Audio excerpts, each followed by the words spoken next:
তারা খুব সুন্দর একটা ফুল আমাদের গার্ডেনার যারা তাদের জন্য এবং কষ্ট ছাড়াই কোনো রকমের ঝক্কি ঝামেলা ছাড়াই দিব্যি ওরা বেঁচে থাকে, সুন্দর ফুল ফুটে। এই দেখুন আপনাদের ছবি দেখাতে দেখাতে দুটো বীজ খুঁজে পেলাম, অবশ্যই এগুলো তুলে আমি ফেলে দিচ্ছি যাতে গাছের এনার্জি সেভ হয়। আর আজকে আপনাদের দেখাবো নয়নতারার কাটিংস তৈরি করে, যেহেতু এখন রেইনি সিজনে যে কোনো গাছ লাগালেই সুন্দর তরতর করে বড় হয়ে যায় এবং রুটও খুব দ্রুত ডেভেলপ করে রেইনি সিজনে। তো দেখতেই পাচ্ছেন খুব সুন্দর হেলদি কাটিংস নিয়ে নিয়েছি।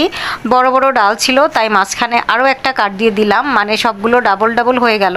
আর ঠিক এরকম ছোট ছোট টুকরো করে নিয়ে প্রত্যেকটা ডাল বা ব্রাঞ্চের আমি এরকম অতিরিক্ত পাতাগুলো ফেলে দিচ্ছি, মানে হচ্ছে অতিরিক্ত পাতাগুলো এগুলো এমনিতেই ঝরে যেত শুকিয়ে, তারপরে আমি এ কারণে আমি অনেকগুলো পাতা ফেলে দিয়ে শুধু নিচের দিকের ডালগুলো এই পটটাতে দিয়ে দিলাম। আর এই যেই পাত্রটাতে লাগাচ্ছি সেখানে কিন্তু আমি কিছুই করিনি, না কোনো রুটিং হরমোন কোনো কিছু, জাস্ট দিব্যি এগুলোকে পুঁতে দিলাম আর সুন্দর হয়ে গেল।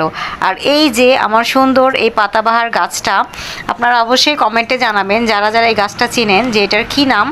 এটা দেখেন কাটিংস নিয়ে লাগালেও কিন্তু দিব্যি হয়ে যায়। তো আমি এগুলোরও অনেক সুন্দর হেলদি কাটিং নিয়ে নিলাম এবং এই একই পাত্রে দিয়ে দিচ্ছি, কারণ হচ্ছে এই পাত্রটা প্রায় এক সপ্তাহ ধরে বৃষ্টিতে ভিজছিল। সো বৃষ্টির জলে টইটুম্বুর হয়ে মাটিটা খুবই সুন্দর ইয়াম্মি হয়েছে মানে হচ্ছে খুব ভালো হয়েছে রুট গজানোর জন্য। তো এইবার আমি এটাকে রেখে দেবো যেখানে যথেষ্ট পরিমাণে রোদও আসে এবং বৃষ্টি আসলে বৃষ্টির ঝাপটাও পাবে। আর এই যে উপরের দিকে প্রথম দিকের যে কাটিংসগুলো সেগুলো আমি আরেকটা কর্নারে লাগাচ্ছি। এই পাত্রটা আমার খুব লাকি পাত্র, এখানে আমি যে কোনো বীজ লাগাই না কেন বা কোনো কাটিংস লাগাই না কেন কখনো কোনো কিছু নষ্ট হয় না।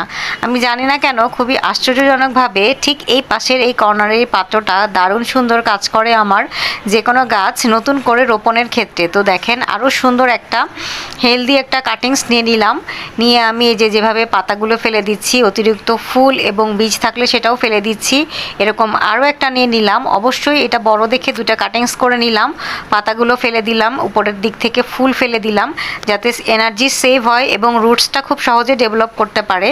আর এই যে কিছুই না, জাস্ট শুধু মাটিতে লাগিয়ে দিলেই হবে।